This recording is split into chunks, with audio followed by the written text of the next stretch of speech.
Bonsoir, chers téléspectateurs. C'est un plaisir renouvelé, plaisir partagé aussi.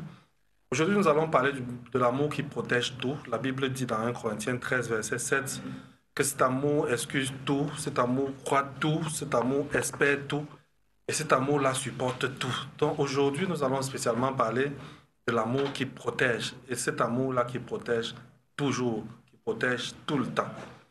Bonsoir particulier à tous les parieurs des 40 jours de l'amour et les parieurs des 40 semaines de la maturité conjugale.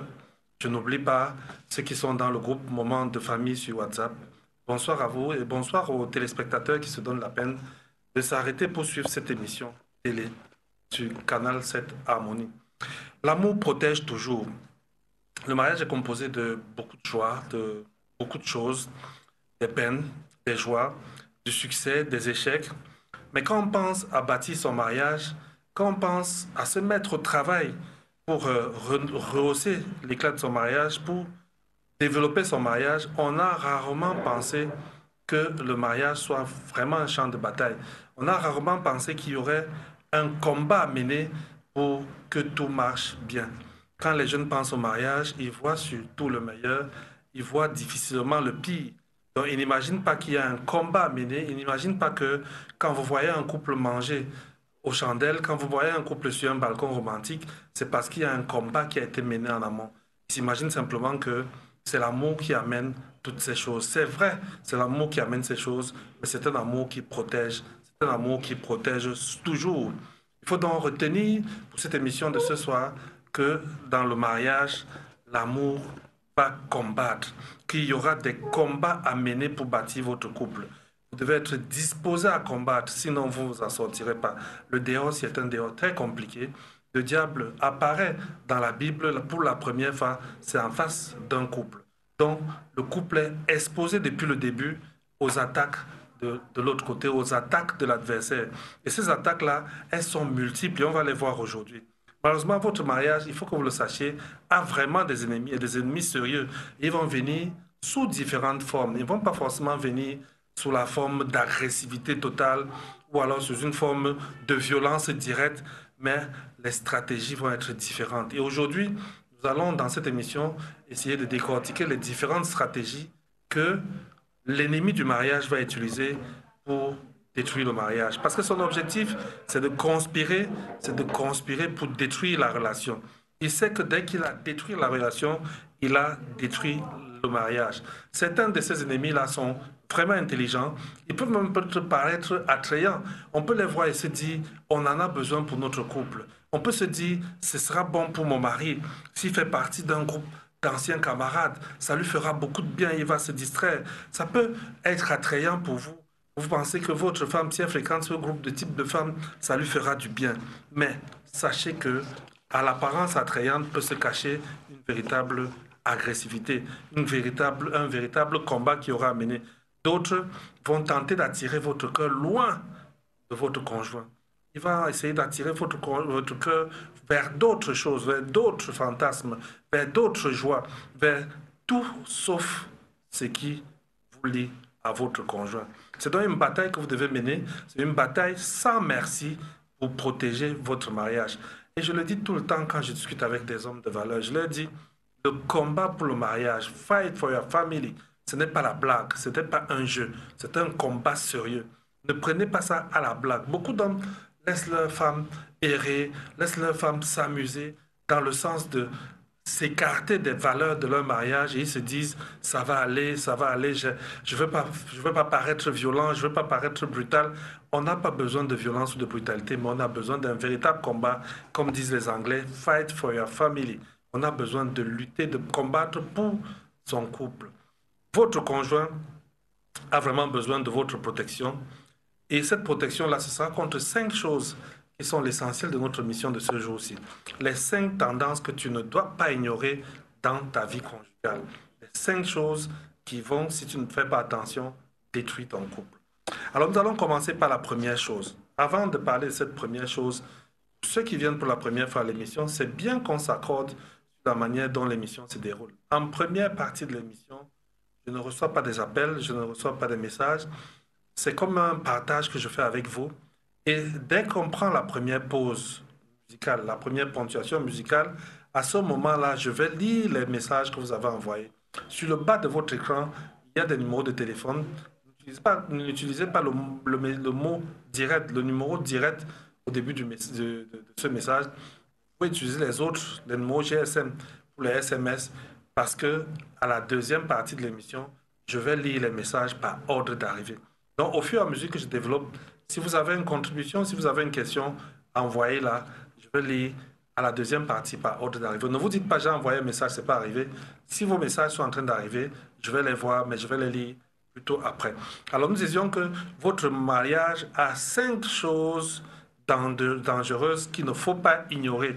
C'est les 5 choses vers lesquelles il faut abattre un combat sérieux, un combat pour sa famille. Alors la première chose, c'est les mauvaises influences, les influences que je vais appeler néfastes. Les influences néfastes. C'est quoi les influences néfastes? Les influences néfastes, c'est les mauvaises habitudes qui vous influencent. Les mauvaises habitudes qui ont un mauvais effet sur votre vie conjugale. Donc faisons très attention à cela. Le premier mauvais effet sur votre vie conjugale, c'est Internet. Internet avec des outils qu'on appelle des réseaux sociaux qui sont venus connecter les gens à des amis qui sont à l'extérieur et déconnecter les gens à son conjoint qui est juste à côté. C'est pour cela que, avec les réseaux sociaux, WhatsApp, Facebook et tous les autres, vous allez facilement voir toute une famille qui est concentrée, mais pas concentrée à assister l'autre, à regarder l'autre, à aimer l'autre, à discuter avec l'autre, mais surtout concentrée devant son petit écran, à discuter avec des personnes virtuelles, des personnes éloignées. Et c'est une habitude qui va avoir un impact négatif sur votre vie conjugale. C'est pour ça que j'appelle ça les influences néfastes. Vous avez aussi des choses comme le petit écran. Il peut être utile comme une émission que nous suivons, l'émission qui passe actuellement, mais il peut aussi être quelque chose de très dangereux. Je parle des feuilletons et des séries. Je ne dis pas que les feuilletons et les séries sont quelque chose de mauvais, mais les feuilletons et les séries deviennent mauvais quand ça devient chronophage, donc ça prend tout le temps. Ça devient mauvais quand vous devenez attaché au point de ne pas pouvoir vous séparer, vous occuper de votre conjoint, mais ça devient surtout mauvais quand vous voulez comparer votre conjoint au virtuel que vous voyez à la télé. Vous voulez que votre conjoint ressemble, je ne sais pas, à Ricardo, à Ronaldo, à je ne sais pas qui. Vous voulez que votre épouse ressemble. Ce n'est pas ça la vérité. Là, c'est du virtuel. C'est des endroits où on a mis un décor, on a fait des lits, on a fait des salons, on a monté un décor pour pouvoir faire passer les acteurs. Et ce ne sont que des acteurs. Votre vie conjugale n'est pas un feuilleton, ce n'est pas une série. Et si vous ne faites donc pas attention, ça va influencer votre vie conjugale. Vous allez vous attendre à recevoir de votre conjoint ce que vous voyez dans le virtuel, alors que ce n'est pas possible. Mais il y a des influences néfastes qui sont liées au travail, aux horaires de travail. Il y a des personnes qui recherchent des heures supplémentaires.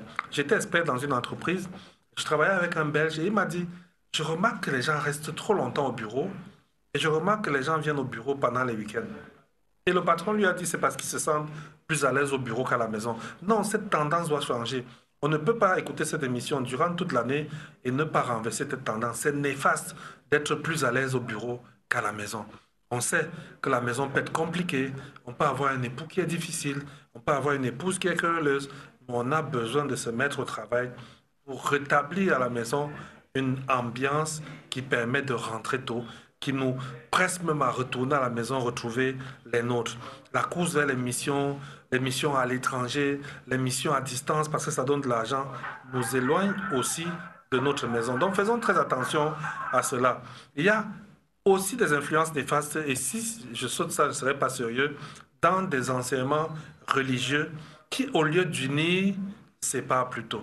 Donc, quand vous avez votre conjoint qui fréquente un conducteur, un coach, un mentor, un aîné, qui, au lieu de vous aider à être ensemble, au lieu de vous aider à vous unir, vous êtes plutôt à vous séparer en démontrant que l'autre est mauvais, en démontrant que l'autre fait mal, en essayant de gagner l'un au détriment de l'autre, en rejetant l'autre, alors sachez que vous êtes dans une influence néfaste. Sachez que même si ce conducteur vous aligne des versets bibliques, vous aligne des versets du Coran, vous aligne quelque sagesse que ce soit, mais qui vont dans le sens de vous éloigner de votre conjoint, ne vous éloignez pas de votre conjoint, mais éloignez-vous de lui. C'est lui qui est dangereux, c'est une influence néfaste. Il y a aussi des communautés, on peut en parler, on doit en parler. Il y a des communautés qui sont à tendance sectaire, je vais le dire comme ça, parce que c'est des communautés qui séparent les familles et qui veulent créer une nouvelle famille la famille de cette communauté-là au détriment de la famille d'origine. Donc, dès que vous entrez dans une communauté où la tendance est de démontrer que vous êtes bon et les autres sont méchants, vous êtes à la lumière, les autres sont dans les ténèbres, faites très attention. Vous êtes dans une communauté à tendance sectaire. Je n'ai pas dit une communauté sectaire, je pèse mes mots, j'ai dit à tendance sectaire dans le sens de séparer des autres. Et ça, c'est des influences néfastes dans une vie de couple. Donc, si vous ne protégez pas votre maison, lorsque vous êtes là, ces choses-là vont avoir un impact sérieux dans votre vie conjugale. Et c'est important de dire que si vous n'êtes pas là, si vous êtes rarement là, alors qui va protéger votre maison? Si vous êtes déconnecté de votre maison parce que connecté sur Facebook et WhatsApp, qui va s'occuper de votre maison?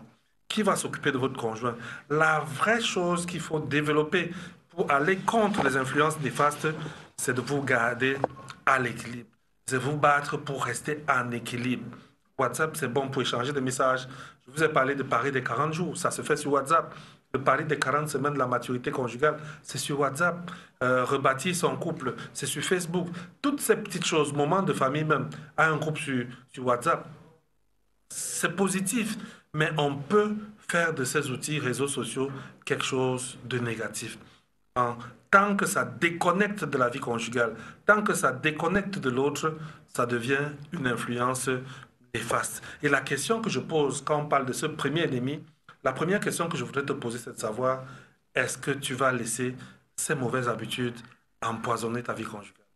Est-ce que tu vas préférer un ami que tu ne connais pas, que tu n'as vu qu'en ligne, avec qui tu ne parles qu'en ligne, à ton mari qui est juste à côté, à ta femme qui est juste à côté? Sachez que ce sont des influences néfastes et faisons très attention pour rééquilibrer notre vie conjugale. Maintenant, parlons de le deuxième ennemi, la deuxième chose contre laquelle il faut combattre et combattre avec acharnement. Cette chose s'appelle les relations malsaines. Le couple va connaître beaucoup de relations malsaines.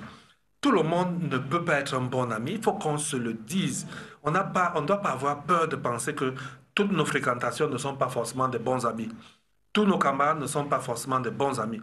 Tous nos collègues ne sont pas forcément des bons amis. Ce matin, j'étais avec un ami dans son bureau et il me racontait une épopée qu'il a vécue. Il a grandi avec un jeune. Ils ont mûri, ils sont devenus des adultes, des vieux. Et un jour, il a une situation compliquée dans son bureau. Il découvre que cette situation a été faite par son camarade d'enfance, quelqu'un avec qui il a grandi, quelqu'un avec qui il a tué à toi. Leur maison était séparée de 10 mètres pendant près de 20 ans. Mais c'est celui-là aujourd'hui qui allait monter un coup, faire perdre son emploi. Donc, faisons très attention. Tout le monde ne peut pas être un bon ami. Tout le monde peut être une fréquentation, un ami, mais pas un bon ami. Dans une émission suivante, nous allons revenir sur ce que c'est un bon ami. Les gens embrassent très rapidement des gens en disant c'est mon ami, c'est un bon ami à moi. Et confondent ce qu'on appelle la fréquentation, la collaboration à l'amitié. L'amitié est plus compliquée que ça. Toutes les personnes avec qui vous traitez ne sont pas forcément des adeptes du mariage. Vous pouvez avoir des amis dans le milieu professionnel qui ne croient pas au mariage, qui ont connu des échecs dans le mariage, qui ne pensent au mariage qu'en termes de catastrophe. Ces personnes-là, il faut les considérer comme des relations malsaines dans le sens de votre vie conjugale. Vous allez trouver des amis que vous conseillez comme des gens bien, avec qui vous avez un certain nombre de choses que vous partagez qui sont pertinentes, efficaces, vous obtenez des grands résultats, mais vous vous rendez compte que chaque fois que vous parlez de mariage, chaque fois que vous parlez de votre conjoint, il ne vous présente que des situations de catastrophe.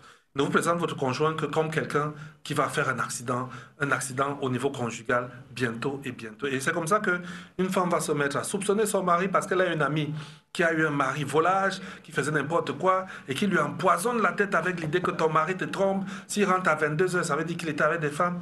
Et c'est comme ça que cette relation malsaine-là va avoir un impact négatif dans la vie conjugale. Donc faisons très attention, tout le monde n'est pas adepte du mariage. Il y en a qui ont tourné le dos au mariage, soit parce qu'ils ont eu des échecs, soit parce qu'ils sont dans des conceptions, soit philosophiques, soit religieuses, très compliquées, qui les opposent au mariage. Et ils sont engagés à détruire tout mariage qui passe à côté d'eux. Donc faisons très attention, on appelle ça une relation malsaine. En fait, toute personne qui sape votre mariage ne mérite pas que vous lui donniez le titre d'ami. Parce que la Bible dit que vous quittez vos parents, vous vous attachez à votre conjoint et vous devenez une seule chair. La Bible dit que personne ne sait pas ce que Dieu a uni. Donc s'il y a quelqu'un qui vient là avec l'intention de mettre entre vous quelque chose pour vous séparer, ne le considérez pas comme ami. Dites-vous, celui-ci, c'est un adversaire et un adversaire qu'il faut tenir à distance. L'idée n'est pas seulement le combat, mais le tenir vraiment à distance pour qu'il n'ait pas de moyen de nuire à votre vie de couple. Toujours aussi dans le même ordre d'idée, les relations intergenres, les relations entre hommes et femmes, dans les milieux professionnels, à l'église, à la maison, au quartier, en famille. Chaque fois que dans une relation avec le genre opposé, tu commences à ressentir une attirance qui conflicte avec l'attirance que tu as avec ton conjoint, sache que tu es sur la pente glissante. Je n'ai pas dit que tu es en train de faire la cour. Je n'ai pas dit que tu es dans une relation de tricherie avec ton conjoint, mais j'ai dit dès que tu commences à avoir un genre de sentiment vis-à-vis de l'autre, dès que l'autre commence à te manquer plus que ton épouse ou ton époux, sache que tu es déjà dans une mauvaise voie. Je ne dis pas que tu as déjà péché, mais je dis le moment est venu. C'est un bon indicateur pour que tu dises que la relation que je suis en train d'engager avec cette personne de sexe opposé est une relation malsaine. Parce que je pense qu'il est normal que tu aies des relations avec le sexe opposé. C'est des relations qui peuvent être professionnelles, c'est des relations qui peuvent être stratégiques, c'est des relations qui peuvent être liées à beaucoup d'autres enjeux. Mais dès qu'au-delà de ces enjeux, tu commences à ressentir au niveau émotionnel une certaine attirance, un certain attrait, mais surtout un attrait qui s'oppose avec celui que tu as avec ton conjoint, à ce moment-là, dis-toi, je suis en danger. Et c'est bon qu'on parle de ça en parlant des relations malsaines. Beaucoup se sont retrouvés piégés parce qu'ils ont négligé les indicateurs. Et c'est par la suite qu'ils ont compris qu'il y avait un signal longtemps à l'avance qu'ils auraient dû suivre. Il y avait un signal longtemps à l'avance qu'ils auraient dû prendre en compte. Et je vous ai donné un signal par rapport aux relations malsaines. La troisième chose qui est importante dans le combat que nous avons à mener, la troisième des 5 choses, c'est la honte. C'est la honte. La honte dans un couple. C'est quoi? La honte dans un couple, c'est les faiblesses de ton conjoint. Ce sont ses saletés, ses dessous, ses secrets, les choses qu'il fait et qu'il ne veut pas que tout le monde soit au courant. Il les partage peut-être avec toi parce que tu es son conjoint ou alors parce qu'il est libre. Tu dois savoir que on appelle ces éléments-là, moi je les empaquette en disant la honte de la famille. Donc cette honte de la famille-là doit rester en famille. C'est un vrai combat que tu dois mener en sachant que cette honte-là ne doit pas sortir. Il faut protéger la vulnérabilité de ton conjoint. Ton conjoint est vulnérable sur un point ou sur un autre, tu ne dois pas être celui qui va crier ça dehors. Il y a des hommes, il y a des femmes ici que dès qu'elle sait ou dès qu'il sait que son mari a telle faiblesse ou sa femme a telle faiblesse, ça devient la chanson qu'elle chante au premier venu. Ton mari a fait une erreur dans sa vie, tout le quartier est au courant. Parce que dès que tu rencontres quelqu'un, oh mon mari que tu vois, ou alors ma femme que tu vois, la vulnérabilité de ton conjoint doit être ce qu'on appelle un secret de famille. Un secret de famille. Ce dimanche, j'en parlais dans une conférence. Je leur expliquais que les secrets de famille, même jusqu'au divorce, ne sortent pas. C'est ça les gens de valeur. Un homme de valeur, une femme influente, même quand c'est grave comment, même quand ils se déchirent, les secrets de famille, ils ne les sortent pas du tout. Donc, protéger la vulnérabilité de son conjoint, c'est très important. Protéger la vulnérabilité de son conjoint. Deuxième chose que tu peux adopter comme combat contre la honte qui est dans votre maison, c'est ne jamais parler négativement de votre conjoint en public. Quel que soit ce qui arrive, quel que soit ce qu'il fait, il doit savoir que vous êtes son défenseur comme un avocat est prêt à défendre quelque cause que ce soit. Même si l'avocat est devant les faits, qu'il est évident que les faits ont été clairs, produits, l'avocat va quand même défendre l'accuser. Vous devez être l'avocat de votre conjoint. Donc ne jamais parler négativement de lui en public. Gâtez-vous à la maison si vous voulez. Ah, dites-vous des choses quand vous êtes à deux, mais jamais en public. En public, vous êtes une boîte noire. Vous êtes un. Personne ne doit entrer à l'intérieur. J'ai eu des discussions comme ça où j'ai dit, tu ne dois pas, quand tu es un coach, quand tu es un conseiller conjugal, t'asseoir au milieu de deux conjoints et dire, toi tu as tort, toi tu as raison. Quand il fait ça devant vous, vous lui dites, chef, on t'a appelé pour nous aider, pas pour nous séparer. On t'a appelé pour nous conseiller, pas pour nous déconseiller. Parce que nous voulons rester un. Donc, nous ne voulons pas savoir qui a tort, qui a raison. Nous voulons savoir comment on peut sortir de là. Vous devez avoir ce genre de réflexe quand quelqu'un vient vous aider. Donc, ne parlez jamais négativement de votre conjoint. Les secrets de votre conjoint sont vos secrets. Les secrets de ton mari sont tes secrets. Les secrets de ta femme sont tes secrets. À moins que ce soit des choses qui le détruisent.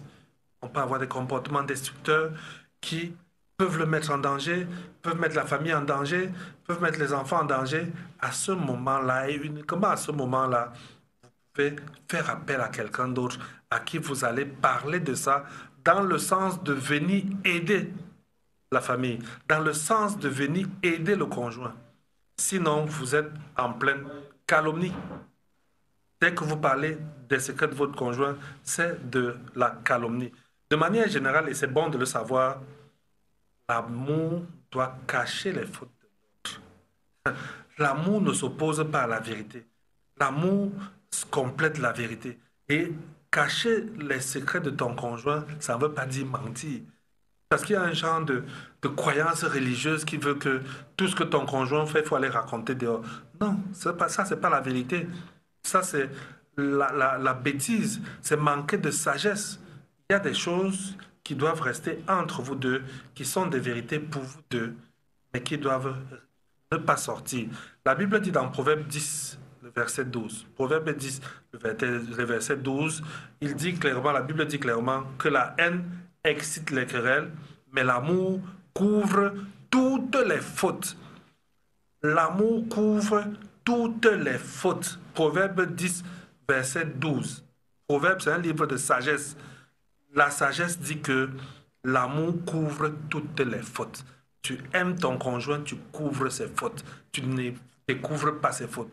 Tu n'exposes pas ses fautes. Parce que la honte de ton conjoint est la honte de la famille.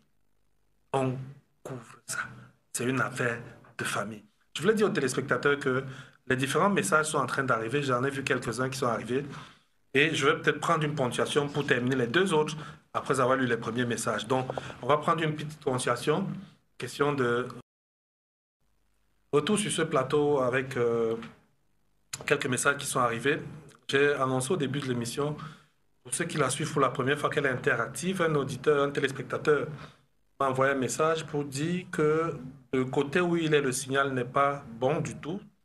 Et il demandait quand sera la rediffusion. La rediffusion aura lieu demain matin, entre 7h et 8h, je crois. Je peux me tromper, mais c'est à cette heure-là qu'il y aura la première rediffusion pour cette émission-ci. Le deuxième message, c'est une fidèle téléspectatrice. Elle me dit pourquoi les hommes ne font pas toujours le premier pas lorsqu'ils ont offensé leur conjoint pour lui demander pardon. Pourquoi ils laissent leur orgueil prendre le dessus sur l'amour. C'est Cérès de Waikele. Cérès demande pourquoi les hommes ne prennent jamais le premier. Je sais que l'homme, par nature, a du mal à entrer dans les détails. J'ai dit lors d'une émission ici que quand on regarde les systèmes de communication entre l'homme et la femme, on va voir que l'homme parle en grand titre. C'est-à-dire que quand tu entends le discours d'un homme, c'est comme si c'est grand tiret 1, ceci, tiret 2, cela, tiret 3, cela. Alors que quand tu écoutes le discours d'une femme, c'est comme le développement, c'est-à-dire qu'elle développe beaucoup et l'homme, lui, développe très peu. Donc, il parle peu, il agit, mais la femme parle beaucoup et parfois agit moins. Donc, parfois, face à une situation d'un conjoint qui a offensé sa femme, si sa femme le connaît, elle peut voir en lui un comportement qui dit « je m'excuse », mais une parole qui ne sort pas de sa bouche. Il peut avoir une façon de se comporter qui démontre qu'il est désolé, mais il a du mal à sortir « je suis désolé » de sa bouche. c'est lié peut-être à son système de communication. Et par ailleurs, dans le principe de la vie conjugale, on n'attend pas que l'autre demande pardon pour lui pardonner.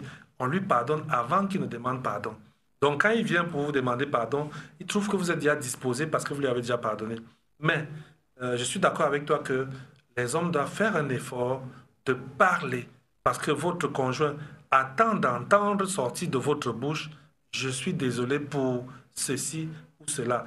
Je m'excuse de t'avoir fait ceci ou cela. Ça ne coûte pas cher du tout. Dans le pari des 40 jours, j'ai fait faire cet exercice l'un des jours aux parieurs et tous ont été surpris de la réaction de l'autre. Ils ont été surpris de voir que ça a fait un effet terrible dans le cœur de l'autre, de voir que le monsieur est venu dire, je suis désolé pour ce que j'ai fait, je reconnais que j'ai fait ça, ça, ça, que j'aurais pu faire différemment et je me suis laissé emporter. Donc, merci Cérès de Ngouaikele. J'espère que les fidèles téléspectateurs de Moments de famille, eux, vont décider que à partir de ce moment-ci, ma chérie, je ne suis plus un homme orgueilleux, je suis capable de dire je suis désolé. Il y a quelqu'un qui dit merci beaucoup pour les conseils sur la vulnérabilité. Merci. Il y a un autre message qui arrive. Bonsoir à vous sur le plateau, c'est bon de vous revoir. Je suis en couple avec un homme depuis 2 ans aujourd'hui, amour à distance, mais on se voit de temps en temps. Le truc, c'est que j'ai déjà des doutes sur mon conjoint depuis un certain temps. Il évite le dialogue et je ne sais pas comment l'aborder pour lui faire part de mes doutes. Que fait Sandrine depuis Ngousso? Sandrine dit qu'elle est en relation et la personne est à distance et ils se voient de temps en temps. C'est souvent difficile, surtout pour les relations distantes, de pouvoir tenir un moment de communication sérieux. Pourquoi? Parce que assez souvent, les moments où on se retrouve sont des moments où on veut profiter de la présence de l'autre, on veut rester dans ce qui permet d'unir et non dans ce qui va créer une tension. Mais vous pouvez économiser cela et vous dire, je vais me préparer à sa rencontre. Je vais me préparer pour en parler avec lui. Ne gérez pas cette affaire sur WhatsApp. Ne gérez pas ces affaires sur Facebook ou au téléphone. Mais dites-vous, il y a un week-end où il viendra et on pourra s'asseoir. Et je vais lui dire, avant qu'on ne commence notre week-end, j'ai une préoccupation, j'ai le cœur qui bat, j'ai des doutes sur telle ou telle ou telle chose. Le préalable là, bah, ça, pour que ça marche, je vous dis le secret, c'est que gérer ça, discuter de ça d'abord avec Dieu. Pendant qu'il n'est pas là, prenez un moment, priez Dieu, cherchez sa face et posez-lui le problème. L'avantage de cette démarche, c'est que lui, il prépare votre conjoint. Il le prépare à la rencontre que tu es en train de vouloir initier. Donc, commence par cette voie-là et ensuite, pose, rencontre-le. Tu sais comment on peut en parler dès que l'émission est finie. Par ailleurs, et là, Sandrine, j'ai lu quelque chose. Tu as des doutes, mais tu as dit, je vis en couple. Je suis en couple avec un homme depuis 2 ans. Amour à distance. Ça ne me permet pas de savoir si vous êtes marié ou pas. Si c'est une relation en vue du mariage ou si vous êtes marié. Mais après, tu dis mon conjoint. Donc, je considère que vous êtes marié. À ce titre-là, tu peux donc invoquer la puissance de Dieu dans cette affaire-là. Tu peux chercher la face de Dieu. Mais si vous n'êtes pas marié, tu devrais chercher la face de Dieu plutôt pour le mariage et non pour la situation de doute que vous avez en ce moment-ci. Bonsoir, salut, moi c'est Leslie, juste pour savoir si tu as un problème avec ton conjoint, il s'en va voir les gens, il explique en racontant le mensonge, ainsi de suite, et il ne se confie jamais à sa femme. Tu as des problèmes avec ton mari, il sort, il va voir les gens, il raconte, il raconte. Je te dis, Leslie, que la première solution à cette difficulté-là, c'est de faire tout et tout pour avoir un minimum de problèmes avec lui. Donc, assure-toi un comportement, une démarche, une façon de vivre qui diminue les problèmes. Première chose. Deuxième chose, je sais que c'est ce que tu vas entendre. Un homme qui prend les affaires de sa famille, qui va raconter aux gens, pour que les gens lui disent, tu as raison sur ta femme, elle a tort, laisse-moi te dire qu'il a besoin de s'asseoir, on le conseille. Il a une difficulté profonde. Il manque d'assurance. Il pense que c'est les autres qui vont lui donner son assurance. Et c'est pour ça qu'il va raconter et il va tout faire en ajoutant même des mensonges pour gagner le cœur des autres, pour que les autres puissent lui dire, tu as raison devant cette situation. Toi, dis ça simplement que j'ai mon mari qui a des difficultés, que j'ai besoin d'aider parce que pour qu'il raconte ça aux gens, pour me ternir mon image, ça veut dire que lui n'a pas une bonne image de lui-même. Et donc j'ai besoin de rehausser son image. de l'aider à croire en lui-même. Je vais peut-être lui faire dorénavant des compliments. Je vais parler de lui comme un homme, l'aider à devenir vraiment un homme pour que nos choses, il puisse les garder à la maison. Voilà un peu les quelques messages que j'ai reçus pour l'instant. Je crois que c'est tout. Je vois un là, mais il n'est pas un message qui correspond au thème du jour. Donc, nous étions au quatrième point du combat. Nous disions que you have to fight for your family. Tu dois lutter pour ta famille. Tu dois combattre pour ta famille.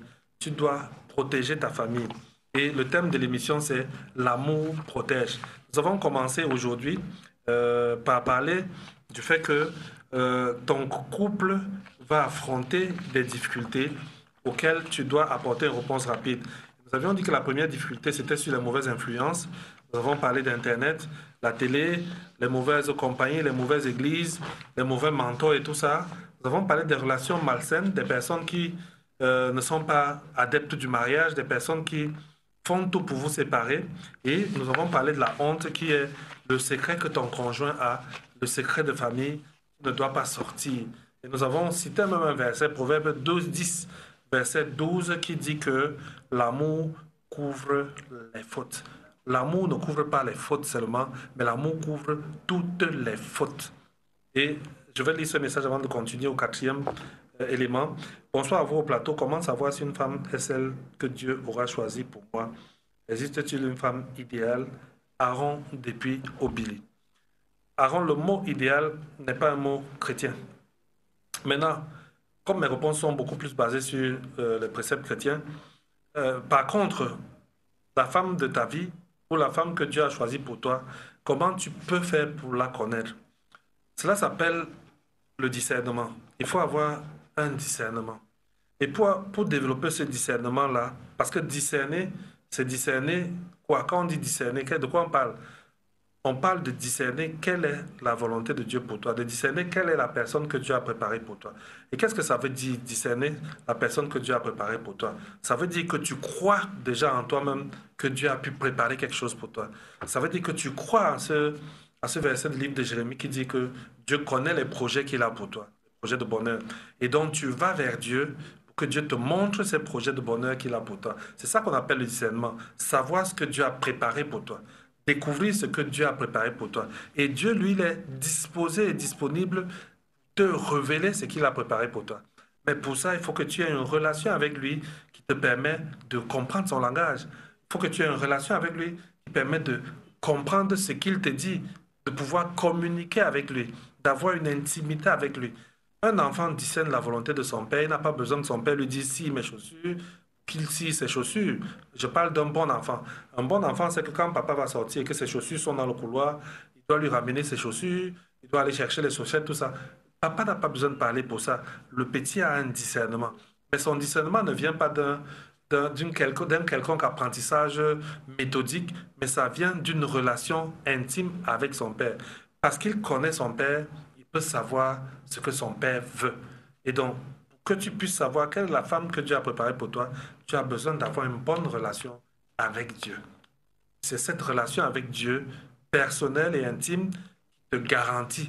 Ça va faire que tu ne vas pas courir derrière ceux qui disent qu'ils vont te dire quelle est la femme que Dieu a prévue pour toi, parce que toi-même tu communiques avec Dieu. Tu n'auras pas besoin d'interprète pour te dire quelle est la femme que Dieu a prévue pour toi, simplement parce que tu as une bonne relation avec Dieu. Voilà un peu la réponse à ça. Autre question, j'espère que je vais lire la fin. Hein. Bonsoir.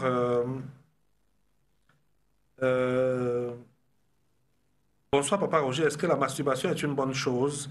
Parce que mon fiancé se masturbe et quand je lui demande pourquoi il fait cela, il me dit qu'il est dans le manque. Je pense que, d'abord, commençons par dire que c'est une mauvaise chose. Il n'y a pas de doute là-dessus. Ensuite, je suis un peu étonné parce que j'ai l'impression que vous avez une relation de fiançailles où il pratique ce genre de choses devant toi, vous tu es au courant de ce genre de détails. C'est de l'impudicité, tout simplement. Et je pense que toi et lui, vous avez besoin d'une rencontre personnelle pour discuter des détails et voir comment on peut sortir de là. Ce n'est pas une bonne chose si tu voulais savoir mon avis là-dessus. Ce n'est pas une bonne chose. Il n'a pas besoin de ça. Si il y a un manque dans sa vie, si il brûle, la Bible dit qu'il se marie. Que si tu brûles là, tu sens que tu ne peux pas supporter et attendre, marie-toi.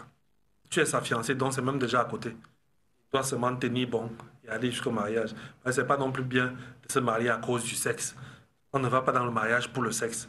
Ceux qui ne sont pas mariés pensent que les mariés ont le sexe matin, midi, soir, font l'amour le matin à 10 heures, à 12 heures, à 14 heures, à 16 heures. Ils vont être bien déçus parce qu'à un moment, ils vont se rendre compte que le mariage, c'est pas seulement le sexe, il y a beaucoup d'autres choses qui entrent dans le mariage. Salut, moi c'est Leslie. Bon, elle a déjà dit ça. L'autre question, euh, je n'arrive pas à bien lire le dernier message, hein. Dévoile les secrets de son conjoint. Alors, c'est la fin de ton message, Leslie, qui est arrivé, mais je n'ai pas bien pu lire la fin de son message. Mais je vais lire l'autre message aussi. Bonjour, c'est bon de voir ce soir. C'est bon de te voir ce soir avec quelqu'un. Je suis avec quelqu'un depuis 4 ans. Nous sommes parfois très distants. J'aimerais savoir si cette relation pouvait aller jusqu'au mariage. Ingrid, depuis Nkwaikele. Nkwaikele, le mariage, Ingrid, le mariage n'est pas un accident de fréquentation. Le mariage est un projet. Si vous êtes depuis 4 ans ensemble et vous espérez que peut-être en marchant un jour, ton pied va cogner le sol et vous avez dit, tiens, on peut se marier, ce n'est pas un bon projet. Le mariage, c'est que nous sommes engagés à nous marier. Allô? Il y a un téléspectateur. Allô? Allô? Allô? Oui. Je ne vous entends pas. Allô? Oui, Papa Roger. Je crois qu'il est parti. C'est pas grave. Alors, donc, Ingrid, je t'expliquais que ce n'est pas une affaire d'un accident. Si tu veux te marier, fais un projet avec lui. Dis-lui, mon cher, nous sommes ensemble depuis 4 ans. Soit on arrête parce que ça ne va arriver nulle part, soit on commence à planifier notre mariage, on fait notre projet de mariage. Et dans ce cadre-là, vous pouvez recevoir de l'aide. Il y a beaucoup de personnes qui sont capables de vous aider. Allô? Oui, Papa Roger. Allô, je ne vous entends pas. Donc, je ne peux pas Oui, répondre. Papa Roger. J'ai du mal à entendre ce que vous dites. Allô, Papa Roger. Bon, je suis désolé. Envoyez-moi un message parce que je n'arrive pas à entendre ce que vous dites. Bonsoir, j'ai un enfant avec un homme qui me dit tout le temps qu'il ne va jamais faire de sa vie avec moi parce qu'il est plus intellectuel que moi, mais qu'il est toujours là. Comment vivre avec ce genre d'homme? Karine, tu vis même quoi avec un gars qui te dit qu'il est plus intellectuel? Il ne peut que faire les enfants avec toi. Il ne peut pas t'épouser. Tu veux qu'on fasse quelle magie? Tu lui dis, c'est fini. Laisse-moi aller chercher celui qui peut m'épouser. Parce que quand tu auras 2, 3 avec lui, et lui va épouser une autre qui a son niveau intellectuel, tu vas bien pleurer après. Il faudra qu'on t'aide à sortir de là.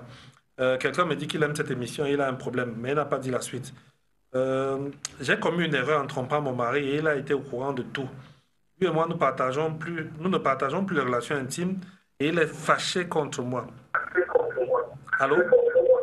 Allô? Oui, Papa Roger. Je crois que c'est pas la peine d'insister. Peut-être qu'il faut simplement envoyer un message. On a une petite difficulté avec le retour de vos appels. J'ai commis une erreur en trompant mon mari. Il est fâché. Le message est coupé. C'est coupé et pas signé, donc difficile à répondre. Moi, mon copain m'a abandonné parce que je suis enceinte. Je l'aime toujours malgré tout. Comment faire pour qu'il revienne à moi? Il m'avait même promis le mariage. Sergine depuis Mokolo. Est-ce que la promesse tient encore, Sergine, puisqu'il est parti? Est-ce qu'on doit aller attraper quelqu'un de force pour ramener parce qu'il avait promis le mariage, lui-même il est parti? Je pense que les filles ont parfois besoin à un moment de s'arrêter et regarder les choses en face et de dire, là, ça ne marche plus. Tu as l'affaire à une fille, fiancée à un garçon, commence à faire l'amour, commence à se présenter devant tout le monde comme étant des futures personnes qui vont se marier. Et puis du jour au lendemain, le gars commence à se présenter avec une autre fille. La fille va lui demander, qu'est-ce qui se passe? Est-ce que je vois bien? Il dit, non, c'est juste une fréquentation, mais je ne t'aime plus. Il faut prier pour que vraiment mon cœur recommence à battre. Je crois qu'il y a des ennemis qui sont contre notre relation. Et puis, je dis à la fille, stop ça. Depuis quand un gars dit à une fille de prier pour lui, pour qu'il l'aime, c'est quoi? Comment les filles sont même souvent un genre, je vais dire un genre borné où tu as l'impression qu'elle, on lui raconte n'importe quoi, mais elle croit. Un gars te dit, prie pour que je t'aime. Et il faut qu'on se mette à genoux pour prier pour que le gars t'aime. Non. Vraiment, si le gars dit que son cœur ne bat plus, tu le laisses partir. Si c'est ton gars, tu l'auras pas. Donc, n'appelez pas sur mon numéro mobile. Envoyez le message, puisque l'appel ne passe pas. Ce n'est pas la peine d'insister sur mon numéro mobile. Donc, Claire, tu peux m'appeler, on voit ce qu'on peut faire, mais je ne vais pas prier pour qu'un gars qui dit qu'il ne t'aime plus commence à t'aimer. C'est pas vraiment, je peux le faire pour un couple. Vraiment, les frères peuvent se mettre à prier pour une sœur qui est mariée. Mais un gars dit qu'il ne veut plus t'épouser, il faut que les gens se mettent à quatre pattes pour pouvoir. C'est pas bon. Et c'est bon que je vous l'explique. Le mariage, les fiançailles sont le moment où l'amour est au pic. C'est là où le gars montre ce qu'il peut faire pour toi. C'est là où le gars démontre tout son amour. Mais c'est pendant les fiançailles là que le gars dit qu'il ne t'aime plus. C'est à ce moment-là qu'il dit qu'il ne t'épouse plus. Et toi, tu vas engager un travail pour pouvoir le gagner. Non, je ne partage pas trop ça. Je partage plutôt que si c'est ta part. Si c'est un gars que Dieu t'a préparé, il monte, il descend, ça va arriver. Mais laisse Dieu faire son travail. Si le gars te méprise, écarte-toi et poursuis ton chemin. Si c'est le tien, il reviendra. Euh, euh, j'ai communément en trompant mon mari, il est fâché contre moi. Que dois-je faire alors que je l'aime vraiment, Julienne de Biemassi? Alors, Julienne, ce que tu peux faire dans ce genre de cas, c'est de chercher un facilitateur qui va d'abord t'accompagner dans une prière de confession de ce qui s'est passé, qui va prier pour préparer le cœur de ton mari avec toi et qui va donc t'aider à confesser cette erreur-là à ton mari. Il faut qu'il soit préparé dans la prière avant que tu n'ailles lui dire ce qui s'est effectivement passé et tu t'attends à sa réponse. S'il agit mal, continue à prier simplement parce que c'est toi qui as provoqué. S'il agit bien, on rend grâce et on sait que la relation est restaurée. S'il agit mal, on peut travailler pour restaurer la relation. Mais ne va pas de but en blanc lui dire, chérie, je t'ai trompé. Les hommes n'apprécient pas beaucoup ça. Je dis ça en termes en adulte. Bonsoir, l'approbation des parents pour aller vivre avec l'homme, est-ce que c'est péché? Oui, parce que c'est le mariage qui permet de vivre avec un homme. Bonsoir, papa, je vis avec un homme qui chaque jour m'aime. Il me trompe toujours, me ment toujours. Que dois-je faire? You de ça. You, un gars te trompe, il te ment. Et tu dis que tu veux réfléchir quoi? Vous êtes encore dans les fiançailles, là où le cœur est encore bon. Là où il sent encore la joie. Et c'est à ce moment-là qu'il te trompe. Il te ment. C'est une fois marié là que tu as déjà accouché 4 enfants qu'il va t'aimer. Fais très attention, remets cette relation en cause et revois comment ça a commencé, les erreurs qu'il y a eu dedans et rectifie rapidement. Ne te laisse pas emporter. Bonsoir, Papa Roger. Si votre conjoint a tendance à vous rabaisser, vous comparer aux autres et parfois violent envers vous, dès qu'il a eu l'occasion, ceci devant qui veut l'entendre, principalement sa famille, est-il possible que l'amour supporte tout? Stéphanie, depuis qu'on comprend, ah oui, c'est possible. Stéphanie, c'est possible. C'est possible de gagner le cœur d'un gars violent comme ça. Parce qu'un gars fait ça devant ses frères et sœurs parce qu'il veut montrer qu'il a une certaine autorité qu'il n'a pas. Aide-le à développer la vraie autorité, pas la violence. On peut être autoritaire sans être violent. On peut être chef sans être violent. On peut être un tendre guerrier. Tendre mais fort. La force et la brute, c'est deux choses différentes. Il peut être fort, mais pas brut. Donc, tu as besoin de comprendre ça.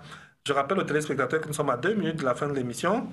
Je vais lire les derniers messages. Bonsoir, papa. Je vis avec mon ami depuis 7 ans, mais il ne m'a jamais parlé de mariage. Est-ce normal? 7 ans, ce n'est pas normal. On ne peut même pas disserter là-dessus. 7 ans, l'enfant serait déjà en 6e. Tu aimes, et donc, le conjoint a demandé la permission. Bon, sur l'approbation des parents. Non, des parents qui vous disent allez vivre ensemble, c'est pas sérieux. Il faut revenir en arrière. Une fille enceinte de moi, je ne sais que faire, quoi faire, et est-ce que je dois la prendre comme épouse?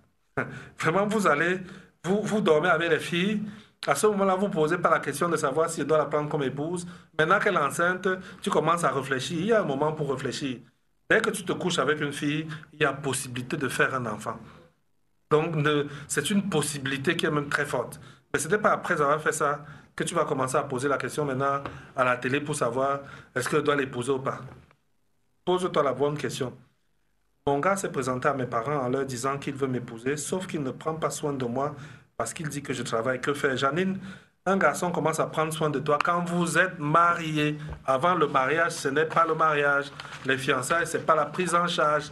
Donc, mariez-vous, vous serez dans la même maison, budget commun, l'argent dans la famille, et là, vous pourrez vraiment parler de mariage. La semaine prochaine, si c'est possible, on va continuer avec les deux autres éléments du combat dans le couple. Si ce n'est pas ça, on commencera avec un autre thème. Merci d'avoir été des nôtres ce soir.